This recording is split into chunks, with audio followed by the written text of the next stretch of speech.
औज़ुबिल्लाहिमिनश्शैतानिर्रजीम बिस्मिल्लाहिर्रहमानिर्रहीम।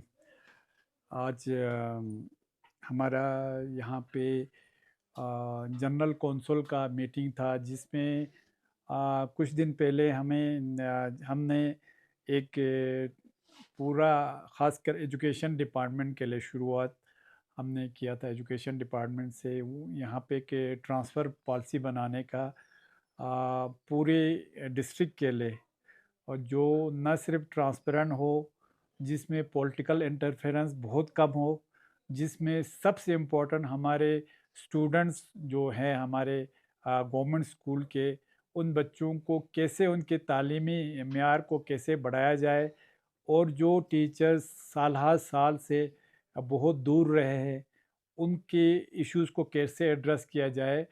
ओवरऑल हमने ये सोचा कि करगिल के डेवलपमेंट के लिए, जहाँ तक एजुकेशन का सवाल है, उसको कैसे हम एजुकेशन को और कैसे इसमें ज़्यादा एजुकेशन डिपार्टमेंट में ट्रांसपेरेंसी कैसे लाया जाए ट्रांसफ़र में।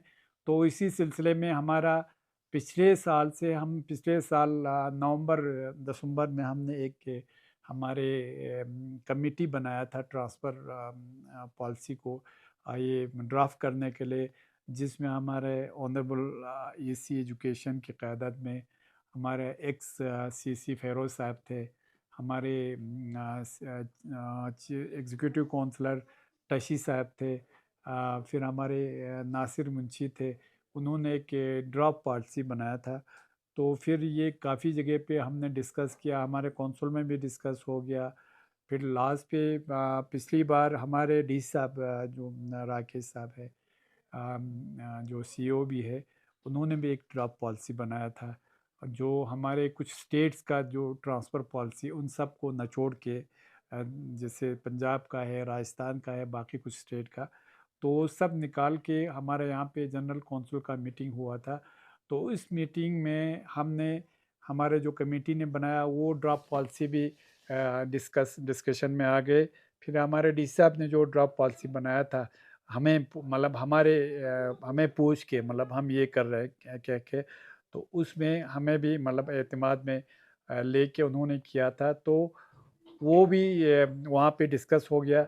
तो हमने ये फैसला किया था कि इन बाय एंड लार्ज जो एक डी साहब ने जो ड्राफ्ट पॉलिसी बनाया था, उसका जो बाहर का जो पूरा वो उसको एक किस्म का हमने वो एडॉप्ट बाय एंड लार्ज उसको एडॉप्ट करने के लिए, मगर जो हमारे ऑनरेबल एग्जीक्यूटिव काउंसलर एजुकेशन के उसकी क़यादत में जो पॉलिसी मरतब किया था हमारे ऑनरेबल काउंसलर ईसी साहिबान बैठ के, तो हमने कहा जो उसमें अच्छे है वो उसमें कुछ इश्यूज उसमें एड्रेस करने की कोशिश किया था। कुछ डी साहब ने जो एक फ्रेमवर्क, हमने जो डी साहब का ट्रांसफ़र पॉलिसी था, ओवरऑल फ्रेमवर्क को उसको मंजूरी दिया था।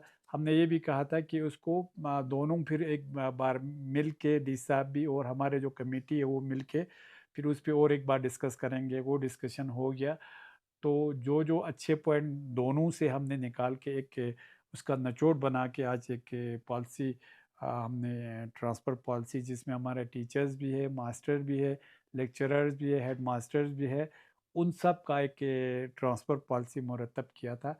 उसमें फिर 2 बजे से पहले हमारा एग्जीक्यूटिव काउंसिल का मीटिंग भी हुआ था, जिसमें हमने ये ड्राफ्ट पॉलिसी पास किया, जिसमें हमारे डी साहब सीईओ भी है, वो भी थे, जो चीफ एग्जीक्यूटिव ऑफिसर है। उसके बाद अभी हमारे 3 बजे जनरल कौंसिल का मीटिंग हुआ, जिसमें हमारे पहली बार हमारे ऑनरेबल एमपी साहब इस वाले ड्राफ्ट पॉलिसी जो मुरतब का हमने किया था, उसमें भी हमारे ऑनरेबल एमपी साहब हाजी हनीफा साहब भी बैठे थे, और हमारे पूरे एग्जीक्यूटिव काउंसलर्स, ऑनरेबल काउंसलर्स सब बैठे थे। तो मुतफ़क़े तौर पे सब ने ये ड्राफ्ट पॉलिसी जो हमने बनाए हैं, डी साहब के जो उसमें फिर डी साहब ने प्रेजेंटेशन भी दिया। फिर हमारे ऑनरेबल काउंसलर्स कुछ थे, उनके कुछ इश्यूज़ थे, उनको हमने एड्रेस करने की भी कोशिश किया।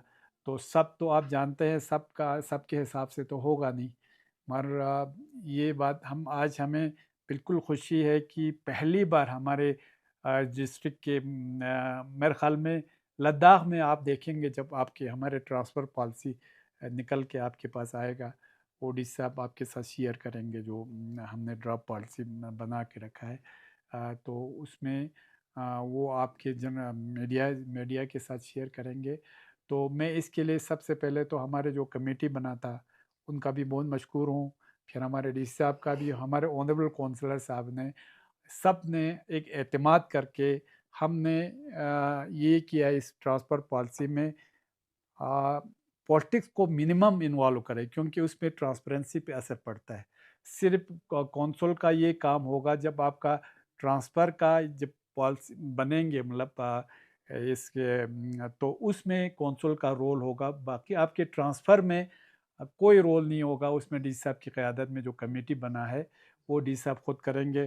तो उसमें ये फैसला हुआ है कि अगले साल जो हमारा नया ये शुरू हो जाएगा, जब सेशन शुरू हो जाएगा विंटर वकेशन के बाद, इंशाल्लाह हमें उम्मीद है सब टीचर्स मास्टर्स जो भी हो वो अपने नए जगह की पोस्टिंग पे जाएंगे। तब तक हमारा एक्सरसाइज होगा। उसमें मोटे मोटे 3-4 हमने ये बनाया है, कुछ जो हमारे पहले जोनल एजुकेशन ऑफिस होते उसके हिसाब से हमने जोन बनाए हैं। तो उसके अलग अलग फिर हमने ये भी कोशिश किया है इंसेंटिवाइज करने की टीचर्स को, जिनका परफॉर्मेंस अच्छा हो, जिसका स्कूल का परफॉर्मेंस अच्छा हो, जिसका अपने सब्जेक्ट का परफॉर्मेंस अच्छा हो, उनको भी हम ये करना चाहते हैं, उनको रिवार्ड देना चाहते हैं, उनका पोस्टिंग उसके हिसाब से। और जो दूर गए हैं उनको भी हमने कुछ पॉइंट रखे हैं। तो हमने ये भी रखा है जैसे कोई ज़ांस्कार वाला अगर यहाँ आना चाहता है तो उसको यहाँ के हिसाब से ही नंबर मिलेगा, जो यहाँ के टाउन के हिसाब से। अगर हमारे टाउन वाला या यहाँ से कोई ज़ांस्कार जिसने पोस्टिंग दिया है उसको अलग सा एक पॉइंट मिलेगा, क्योंकि वो वहाँ जा रहे हैं। इस तरह हमने बच्चों के रोल का भी ख्याल रखा है। और उसके लिए हमने इन बच्चों का खासकर मिडिल के बाद तो आपको पता है कि मिडिल का भी आपको बोर्ड का एग्ज़ाम होता है। तो उसको आपको रिजल्ट परफॉर्मेंस पता चलता है, टीचर ने कैसे पढ़ाया, बच्चे का परफॉर्मेंस क्या रहा। फिर आपका मैट्रिक का भी पता चलता है आपका सीबीएसई एग्ज़ाम में। और 10+2 का भी पता चलता है। मगर जो 7 से 8 से नीचे है जो है उसको हमने ये करने उसमें उनका परफॉर्मेंस देने के लिए हमने एक इंडिपेंडेंट बॉडी को हायर करने का फैसला किया है, जो हर 2 साल के बाद उसमें एक एग्ज़ाम, बच्चों का एग्ज़ाम एक किस्म का ले लेंगे। उसमें जनरल एक किस्म का होगा, क्योंकि 7 तक तो आप जानते हैं उसके बच्चों का कि ओवरऑल उनका परफॉर्मेंस कैसा हो, उनका एप्टीट्यूड टेस्ट, उनका ये सब मिला के हम उसमें एग्ज़ाम जैसा एक जैसे हम बाकी जगहों पे लेते हैं, तो उससे उनका टीचरों का परफॉर्मेंस उस स्कूल में कैसा रहा हो, सब्जेक्ट का परफॉर्मेंस कैसा रहा हो, वो उससे पता चलेगा। ये कुछ मोटे मोटे है। और दूसरा हमने ये भी कोशिश किया है जो डार्क जोन कोई न रहे, जैसे बहुत दूर जगह है तो उसके लिए भी हमने इंसेंटिवाइज किया है। वहाँ पे जो टीचर जाएंगे तो उनको कुछ नंबर ज़्यादा, जो दूर जैसे हमारा इक्विवेलेंट टू ज़ांस्कार या ज़ांस्कार जैसे, उनको थोड़ा नंबर ज़्यादा रखा है। जैसे हमारा उसमें आप लोगों को कौन कौन जगह हमने रखा है वो पहले ऑलरेडी उसमें, हाँ, उसमें पोर्टल खोला जाएगा। पोर्टल खोलने के बाद आपको फिर पहले जोन वो सिलेक्ट करेंगे। फिर उसके बाद स्कूल, फिर स्कूल के मतलब उसके हिसाब से सब्जेक्ट वाइज उसमें ये भी ख्याल रखा हमने कि सब्जेक्ट कोई सफ़र ना होना चाहिए। फिर आपका किसी स्कूल में साइंस टीचर ट्रांसफ़र करना है तो वहाँ पे एक साइंस टीचर ही लगना चाहिए, क्योंकि आज के दिन में बहुत सारी जगहों पे मैथ टीचर नहीं है, साइंस टीचर नहीं है। हमने उसको भी रैशनलाइज करने की कोशिश किया है। और प्लस जहाँ पे हमारा कुछ स्कूल जो है हमारा हेड टीचर के बगैर है, हेड ऐसे जो हमारे से स्कूल्स है, तो उसको भी एड्रेस करने के, वो सब एक ट्रांसपेरेंट तरीके से पोर्टल पे आ जाएगा। तो पोर्टल के हिसाब से फिर हमारे टीचर या मास्टर जो भी है उनको ग्रीवेंस अपना रिड्रेस करने का उसका भी मौका मिलेगा। जैसे पहले आपका जब आपने जोन सेलेक्ट किया हो उसमें 8-10 दिन आपको मौका दिया जाएगा, कहीं पे गलती हो गया तो वो उसमें उस अपना ग्रीवेंस दे सकते हैं। फिर उसके बाद आपके स्कूल का कुछ इशू हो गया तो वो ग्रीवेंस उसमें भी आपको एड्रेस करने का मौका मिलेगा। इस तरह किसी स्कूल में अगर ज़्यादा टीचर सबका एक नंबर जैसा हो तो हमने 3-4 चीज़ रखा है। एक तो उसका क्या कहते हैं उसको, फीमेल होगा तो उसको ये प्रेफ़रेंस दिया जाएगा। फिर उसके बाद बराबर आता है तो फिर सीनियरिटी को प्रेफ़र दिया जाएगा।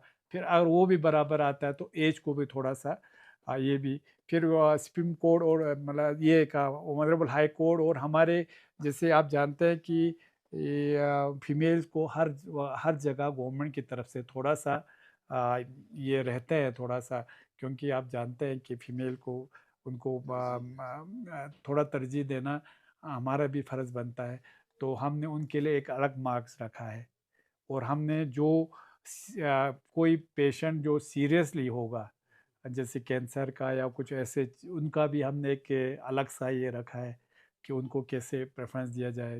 या कोई टीचर वगैरह या कोई स्टाफ मास्टर उनके अगर वार्ड या बच्चे सीरियसली इल होगा, हैंडीकेप होगा उन या कुछ, उनको भी अलग सा ये रखा है ताकि वो उनके बच्चे सफ़र ना हो जाए। तो इस तरीके से हमने कोशिश किया है सब एड्रेस करके एक कंप्रहेंसिव हमने एक टीचर ट्रांसफ़र पॉलिसी देने की कोशिश किया है। तो वह हम हमें उम्मीद है कि हमारे पूरे पब्लिक इसमें साथ देंगे, क्योंकि हमने ये कोशिश किया है। आज के दिन में आप जानते हैं हमारा नेशनल कॉन्फ्रेंस और कांग्रेस का एक कोalition है। तो उसमें हमारे जितने भी कौंसलर ऑनरेबल कौंसलर हैं उन्होंने सब ने साथ दिया है। प्लस हमारे जो इंडिपेंडेंट ये ऑनरेबल कौंसलर्स हैं उन्होंने भी साथ दिया है। प्लस हमारे बीजेपी के ऑनरेबल कौंसलर्स हैं उन्होंने भी साथ दिया है, चाहे नॉमिनेटेड हो चाहे आपके इलेक्टेड हो। तो उसमें तकरीबन सबका यूनानिमस। हाँ, कुछ हमारे ऑनरेबल कौंसलर्स के कुछ ग्रीवेंसेस थे, तो हमने उनको एड्रेस करके, सबका तो एड्रेस नहीं होगा क्योंकि सबका सबका अपने हिसाब से ये होगा। तो इंशाल्लाह आपको डी साहब पूरा आपको इसका जो ट्रांसफ़र पॉलिसी का जो ये आपका क्या कहते हैं उसको ड्राफ्ट आपको हार्ड कॉपी आपको देंगे। तो और एक ये और दूसरा हमारा मेन इशू आज ये हो गया कि हॉस्टल को लेके हमें इशू होता था। हॉस्टल में एडमिशन को लेके ये बार बार ये आते थे कि ये यहाँ सिफारिश के हिसाब से चलता है। तो मतलब जिसका पॉलिटिकल पुश हो उनको एडमिशन मिलता है, जो गरीब हो उनको नहीं मिलता है। वैसे जब से मैं आया हूँ मैं आपको मैं यकीन से कह सकता हूँ मैंने कभी ऐसा नहीं किया। मैंने हमेशा बीपीएल वगैरह या जो एवाई होगा मैंने उनको कहीं मदद किया, तो कि बाकी पॉलिटिकल लेवल पे मैंने नहीं किया।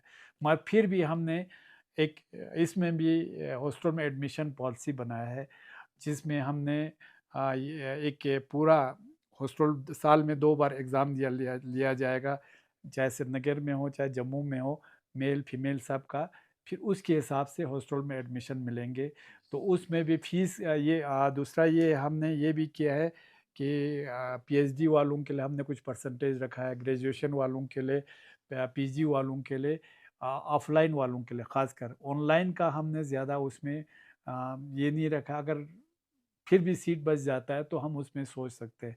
प्लस हमने बीपीएल वालों का, जिनका 1 लाख से कम सालाना इनकम हो, जिसका 2 लाख के उसका भी अपना एक रखा है, जिसका मैक्सिमम 7 लाख से कम हो उनका भी एक रखा है। तो हमने उसमें भी कोशिश किया है मैक्सिमम गरीब के बच्चे उसमें आ जाए। और एक इशू और था हमारे स्टूडेंट्स का, कि हमारे फीस को लेके, फ़ीस को लेके इशू था। उसमें भी हमने ये कोशिश किया, क्योंकि फ़ीस आप जानते हैं पिछले साल से फ़ीस हमने बिजली का फ़ीस प्लस पानी वगैरह का फ़ीस जो लगता है उसको रिकरेंट एक्सपेंडिचर बोलते हैं, वो रेवेन्यू कंपोनेंट में आता है, क्यों जो हर साल देना पड़ता है। तो उसमें पिछले साल हमें यूटी गवर्नमेंट ने वो बंद कर दिया था, कहता है आप बच्चों से फ़ी लेके ये रिकरेंट कर, हम सिर्फ स्ट्रक्चर बनाने में या आपको उनको फैसिलिटीज़ देने में हम ये दे सकते हैं, ये रिकरेंट एक्सपेंडिचर हम नहीं दे सकते बोल के। तो इसलिए हमने पिछले साल वो फ़ीस बच्चों से को लेने की कोशिश किया था। मगर इस साल हमने फिर एक कमेटी बना के उसमें ये बोला है, अगर फीस में हम बिजली फीस और ये पानी सब फीस मिला के अगर थोड़ा सा कम होता है, हम उसको फिर रिव्यू कर रहे हैं। तो उसमें हम कोशिश करेंगे फीस इंशाल्लाह ये हो गया तो उसमें कम करने के, क्योंकि आप जानते हैं आज के दिन में कौंसल के पास रेवेन्यू कंपोनेंट में हमारे पास पैसा नहीं है। तो हम उन सब पे इंशाल्लाह काम कर रहे हैं। तो हमारा भी मानना है कि हम जितना हो सके हमारे स्टूडेंट्स पे बोझ कम डालें, मगर कहीं कहीं पे तो हम भी मजबूर होते हैं। तो हम इसमें लाचार हो जाते हैं, खासकर रेवेन्यू कंपोनेंट का। हमारे पास जो कैपेक्स बजट आता है उसमें आपको डेवलपमेंटल साइड में ही आता है, तो इसलिए हमें इशू हो जाता है। मगर इंशाल्लाह उसमें भी हम कोशिश करेंगे। तो आपको उसमें 2 बार हमारा एग्ज़ाम होगा बच्चों का। तो 6 महीना उसका वेटिंग लिस्ट बना रहेगा हॉस्टल का एडमिशन के लिए। तो दो दो बार इसलिए क्योंकि जम्मू का सेशन अलग होता है, कश्मीर का सेशन अलग होता है, इसलिए हमने साल में 2 बार एग्ज़ाम रखा है। वो प्योरली मेरिट बेस पे होगा। और मेरिट बेस पे फिर हमने उसके लिए बीपीएल के लिए, एवाई के लिए, उन सब के लिए भी एक अलग अलग सा वो रखा है। मतलब उनके लिए भी अलग सीट, मतलब ये कोशिश किया। और जो हैंडीकेप, मतलब जो स्पेशल लेवल चाइल्ड है उनके लिए भी अलग ये रखा है। या जिनके कोई वार्ड्स हो तो उनके लिए भी थोड़ा सा हमने उसमें गुंजाइश रखा है। तो ओवरऑल इंशाल्लाह ये भी हमारे हिसाब से मुझे लगता है ये भी एक बड़ा अचीवमेंट होगा अगर ये लागू होता है तो इंशाल्लाह। सर, ड्राफ्ट पॉलिसी आज उस पर डिस्कस हुआ है, तो कब तक ग्राउंड पे इम्प्लीमेंट होगा सर, और कब से टीचर इसका बेनिफिट उठा सकते इंशाल्लाह दोनों ये हम कुछ दिनों के बाद ही इस पे एक्सरसाइज शुरू कर रहे हैं। जैसे हमने कहा कि इसमें बच्चों का परफॉर्मेंस देने के लिए हम एक इंडिपेंडेंट एजेंसी को हायर करेंगे ताकि किसी का बयास ना हो। तो उसमें वो हम नवंबर, जैसे बच्चों का एग्ज़ाम होता है जस्ट आफ्टर एग्ज़ाम, हम उसमें जो T2 का जो एग्ज़ाम होता है उसके बाद करेंगे। तो बाकी जो 8 जो या 10 11 का तो आपको पता है वो बोर्ड का रिजल्ट आता है, उसमें हमें कुछ नहीं करना है, वो उसी के हिसाब से आता है। तो उसमें हम कोशिश करेंगे ये दिसंबर के आसपास में पोर्टल पे लग जाए। फिर 10-15 दिन इनको ग्रीवेंस ये करने का मौका भी दिया जाए। फिर उसके बाद हमें उम्मीद है कि हम फरवरी में ये तैयार करके, और हमने ट्रांसफ़र पॉलिसी में ये भी लिखा है, ये जब आपका विंटर वेकेशन ख़त्म होगा तो ऑटोमेटिकली वो जो टीचर होगा वो नए जगह पे पोस्टिंग पे जाएगा। और हमने ये भी लिखा है किसी कोई भी फिर आपको कोई रिलीव नहीं करता है, किसी को हेडमास्टर या किसी के साथ जियो के साथ या किसी के साथ बनता है या कोई सिपाही जाता है, वो रिलीव नहीं करता, वहाँ रख के रख देता है। तो हमने उसमें ये प्रोविजन रखा है, अगर कोई रिलीव नहीं करता है तो उसी दिन डीम टू बी रिलीव्ड, उसको दूसरे या तीसरे दिन वहाँ वहाँ पे ये करना है, क्या बोलते हैं, ज्वाइन करना है। उसके बाद अगर उसको चार्ज वार्ज होगा तो वो बाद में आके दे हैं? सकते ये हैं। भी और ट्रांसफर कर सकते नहीं, हम ये कम से कम मिनिमम 2 इयर्स का 2 years? टेन्योर होगा, 2 साल का। मगर हम ये पोर्टल साल में एक बार खोलेंगे क्योंकि कोई टीचर आपको पता है रिटायर हो जाता है, कुछ और हो जाता है। तो मार मिनिमम एक टीचर को एक जगह पे 2 साल मिनिमम है, फिर उससे पहले कोई ट्रांसफ़र वगैरह नहीं होगा। और सर, इसी से रिलेटेड एक क्वेश्चन है सर, ट्रांसफर अटैचमेंट अटैचमेंट को लेके आप लोगों ने प्लान भी बनाया था सर, जितना हो सके एजुकेशन सेक्टर से कोई अटैच नहीं रहेंगे और डिस्ट्रिक्ट और साथ नॉन एजुकेशन से ही आप लोग बैठे रहेंगे, तो एडमिनिस्ट्रेशन और काउंसिल कितने हद तक कामयाब रहा सर, जो एजुकेशन से रिलेटेड ही उन्हें वापस लाने देखिए दोनों, मेरा जहाँ तक मुझे अभी मालूम है ना, मैं अपने आप को थोड़ा, मतलब मैं ये नहीं कहता हूँ मैंने सब कर दिया, मगर मैं आज के दिन में मुझे पता है तकरीबन 99% हम बिल्कुल कामयाब हो गए हैं। जो अटैच थे उनको डिटैच कराने में सिर्फ और सिर्फ ये जो आपके कोर्ट केस है, कोर्ट केस 8-10 को छोड़ के तकरीबन सब कोर्ट केस को तो हम कुछ नहीं कर सकते, उसमें भी हम फाइट कर रहे हैं। तो कुछ का तो कोर्ट केस भी ख़त्म करके हमने उनको डिटेच कर दिया। आप आज के दिन में मैं आपको बिल्कुल उस शौक से कह सकता हूँ कि हमारे कौंसल में कोई पिछले 2 साल से कोई अटैच नहीं हैं है इसमें। सर, जी। हॉस्टल को लेके आपने जिक्र किया, खासकर श्रीनगर हॉस्टल, बॉयज़ हॉस्टल की हम बात करें तो वहाँ पे जो है स्टूडेंट्स का भी मुझे बार बार कॉल आया था कि वहाँ पे जो है एक बॉयज़ हॉस्टल में 2 लेडी को वहाँ पे ज्वाइन किया है सर, तो स्टूडेंट्स को काफ़ी मुश्किलात जो है देखने को मिल रहा है सर। और साथ ही साथ जिस तरह से आपने एडमिशन की जिक्र किया, तो वहाँ पे ज़्यादातर पुअर स्टूडेंट जो है वेटिंग लिस्ट में अभी भी है, तो इसको लेके क्या कुछ कहना चाहेंगे सर आप? दोनों यही एक एक तो देखिए गर्ल्स वो ये फीमेल वार्डन को लेके जहाँ तक आप हमने पिछले साल टीचर पिछले 2 साल से हमने टीचर सबको डिटेच कर दिया। तो हमारे पास वहाँ पे एग्जिस्टिंग जैसे कुछ जो दूसरे डिपार्टमेंट के थे, जैसे अभी वार्डन है वो ड्राफ्ट ये ड्राफ्ट वूमेन है।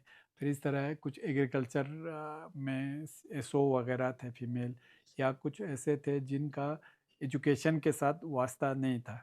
तो उनको हमने उनकी सर्विस, क्योंकि ऑलरेडी वो वहाँ काम कर रहे थे, उनकी सर्विस यूटिलाइज करने के लिए हमने किया और वो बखूबी निभा रहे। हो सकता है कहीं पे कुछ इशू होता होगा, मगर ये नहीं है कि वो काम नहीं कर रहे हैं, वो तो काम कर रहे हैं। बाकी जहाँ तक आपने कहा कि वेटिंग लिस्ट का, तो ये ट्रांसफ़र पॉलिसी ऐसा बनेगा कि नहीं, नहीं ट्रांसफ़र नहीं, ये आपका एडमिशन पॉलिसी जब आप एग्ज़ाम लेंगे तो ये तो एग्ज़ाम के हिसाब से आ जाएँगे, तो आपको बैकलॉग लेने के रहने की भी ज़रूरत नहीं है। फिर उसको रूम भी उसी के हिसाब से मिलेगा, उसके मार्क्स या उसके जो इसके हिसाब से जब वो एग्ज़ाम में बैठेंगे, उसी को मिलेंगे। और इसी को कम से कम फिर उसको जो एक में एग्ज़ाम में अगर नहीं उतरता उसको एक मौका और दिया जाएगा। मगर जो वहाँ से मतलब कोई जाके अपने हिसाब से घूमते रहता है, सिर्फ हॉस्टल उसको बैठने के लिए चाहिए, हम ऐसा होने इस वाले में हम कोशिश करेंगे वो ग्रांटेड ना ले ले हॉस्टल को। तो उनका कहना वही है सर, वो लेडी की जगह पे जो है एक ये फीमेल टीचर भेजने की जरूरत है नहीं, सर। वही टीचर को तो हमने जितना हो सके भेजना नहीं है, मगर ये है हम कोशिश करेंगे कि मेल कोई मतलब दूसरे डिपार्टमेंट से अगर कोई आ जाए तो उसमें वो भी हम कोशिश कर रहे हैं। सर काफ़ी पब्लिक रिवेंज आ रहे हैं सर कि कंपनसेशन के हवाले से नेशनल हाईवे 301 की अगर हम बात करें तो अथॉरिटीज़ कंसर्न बता रहे हैं सर, पहले आप लोग अपना स्ट्रक्चर जो है वो डिमोलिश करें, फिर आप लोगों को कंपनसेशन दिया जाएगा। पब्लिक का डिमांड है कि सर पहले उन्हें कंपनसेशन मिले, फिर जितने भी स्ट्रक्चर है वो लोग इसको करने के लिए तैयार हैं। नहीं, ये तो मैंने कल ही सुना, मैं आउट ऑफ स्टेशन था, मगर मेरा भी ये मानना है। मेरा दो उस पे ये मेरा कंसर्न है। एक तो जिनको कंपनसेशन मिल रहा है उनको तो बिला पूछे उनको डिसमेंटल करना चाहिए अपने। तो हमारा कुछ लोग, मैं सबका नहीं कह रहा हूँ, कुछ लोगों का क्या है वो क्या करते हैं, आपको पूरे मकान के पैसे उसको मिला होता है कंपनसेशन में, फिर वो या कॉरिडोर गिराते हैं या एक कमरा गिराते हैं। वो तो नहीं होना चाहिए। जब आप गवर्नमेंट ने आपको पूरे मकान के लिए दिया तो मकान गिराना चाहिए, एक ये। दूसरा ये मैं कल या परसों में जिससे आपको बुला के ये बात करने वाला हूँ, जिनको कंपनसेशन नहीं मिला है, तो कंपनसेशन तो मिलना चाहिए, मिलने के साथ वहाँ पे डिमोलिश भी साथ में होना चाहिए, ये हमारा मानना है। कंपनसेशन नहीं मिला तो फिर तो ये तो लोगों का हक है उसमें। मैं एज ए सीसी बोल रहा हूँ, उसमें लोगों का हक है कि अगर कंपनसेशन नहीं मिला है। मगर आप यकीन नहीं करोगे, कंपनसेशन के लिए इतना हमने कोशिश किया है। मैं दिल्ली 2 बार गया, हमारे ऑनरेबल एमपी साहब ने बात किया, डीसी साहब ने, फिर इन्होंने ना 2-3 बार वहाँ से टीम आए थे, कुछ नून में नुक्ता निकालते निकालते अब जाके सेटल हो गया है। और हमें उम्मीद है अगले इस महीने के या अगले महीने के एंड तक हम तकरीबन मैं 95% हम इंशाल्लाह कंपनसेशन को डिसबर्स कर देंगे, हमें ऐसा सर लगता रिसेंटली आप दिल्ली गए थे तो ऐसे में सुनने में आया कि civil aviation minister Zanskar festival के लिए आप मधु कर रहे थे, है जी। तो क्या रिजल्ट है सर? हमारे कहते हैं ना, to kill two bird with one stone. मेरा तो ये था कि अगर सिविल एविएशन मिनिस्टर साहब आए थे, आते तो ये हमारा एयरपोर्ट के बारे में, जहाज़ के बारे में बात होते, आपने बात निकाला, मगर उसमें क्या हो गया, सिविल एविएशन मिनिस्टर पहले तो उनके ये क्या होते हैं हमारे वाइस प्रेसिडेंट के उसके इलेक्शन वगैरह में था, फिर उसके बाद उनके ओथ सेरेमनी में, फिर ये नेपाल में कुछ इशू हो गया, उनको वहाँ से पैसेंजर्स को एयरलिफ्ट करना था, तो उसमें मैं मुलाकात नहीं कर, उसके बाद उनको इमरजेंसी कहीं जाना पड़ा तो उससे नहीं मिल पाया। मगर ये है, मैं आपको एक चीज़ और खुशखबरी सुनाऊंगा कि हमारे उसमें जो मैं फिर एमएचए में गया, जो हमारे लद्दाख को देखते हैं, ख़ासकर हमारे करगिल करगिल का कंसर्न अब जाके सबको समझ में आ गया है। तो अगले कुछ दिन या अगले मेरे ख़्याल में 1 महीने के अंदर मीटिंग हो रहा है एमएचए में, उसमें हमारे करगिल में कम से कम छोटा जहाज़ इस साल इंशाल्लाह मुझे ऐसा मैं 90% अब परसेंटेज नहीं बोलना चाहे, मगर मुझे उम्मीद है इंशाल्लाह इस साल शुरू हो जाएगा। और गवर्नमेंट ने ये भी माना है कि जो सब्सिडी देंगे, सब्सिडी मतलब कोई जैसे अगर कोई प्राइवेट जहाज़ ज़्यादा मांगे, जैसे 20,000 या 10,000 ये मांगे ये टू एंड फ्रो के किराए के, तो उसका बहुत हिस्सा गवर्नमेंट ऑफ इंडिया बर्दाश्त करेगा। वो बाकी हमको इंशाल्लाह कुछ मतलब सब्सिडाइज रेट पे हमें मिलेगा। ये इसके लिए मुझे हमारे एमएचए में जो हमारे जॉइंट सेक्रेटरी है लोखंडे सर, तो वो हमारे लद्दाख और जेएंडके को देखता है। उन्होंने मुझे एश्योरेंस दिया है कि कुछ दिनों के अंदर, मतलब मैं तो कुछ दिन उन्होंने बोला, मगर मैं महीने के अंदर बोलूँगा। तो वहाँ पे एक मीटिंग होके गवर्नमेंट ऑफ इंडिया इंसेंटिव्स देंगे प्राइवेट एयरलाइंस को, ताकि उनको वो उनका बहाना यही रहता है कि ये वायबल रूट नहीं होगा, इसलिए हम इसको ये चला नहीं पाएंगे। अब जब वो इंसेंटिव्स गवर्नमेंट हमारा बराबर करने के लिए देंगे, तो हमें उम्मीद है कि इस पे ये शुरू हो सर जाएगा। ऐसे रूलिंग सीईसी चेयरमैन आप खत्ते लद्दाख में काउंसिल के फ्यूचर को आप किस तरह देखते हो? काफ़ी सारे र्यूमर्स भी हमें सुनने को मिल रहे हैं जॉब को लेके, और बहुत सारे जगहों से आवाज़ भी आ रही है कि अब मुख्तलिफ डिस्ट्रिक्टों में जो है काउंसिल होना चाहिए। तो ऐसे सीईसी आप कैसे देखते हैं? देखिए, जहाँ तक ये परसों कुछ दिन पहले आपका ये र्यूमर ही है। पहले, उससे पहले भी मैंने सुना था, ये र्यूमर तो र्यूमर होते हैं और कुछ नहीं, उससे ज़्यादा कुछ नहीं। ख़ासकर मैं अपने करगिल के कौंसुल के बारे में आपको मैं यकीन दिलाता हूँ, यहाँ करगिल में ऐसा कुछ होने वाला नहीं है आज की डेट में। कम से कम अगले साल तक कुछ भी ऐसा, कुछ भी थोड़ा-सा 0.0000 इन्फिनिटी भी कोई ऐसा गुंजाइश नहीं। हाँ, ले का, क्योंकि आपको पता है कि उनके कौंसुल का ये ख़त्म हो गया है। ये ना क्या कहते हैं उसके पीरियड उनका आ रहा है, इसी सितंबर के एंडिंग था। हो सकता है वो डिसॉल्व हो जाए, तो ये तो कुदरती बात है, ये तो उसमें और कोई इश्यू है नहीं। और जहाँ तक आपके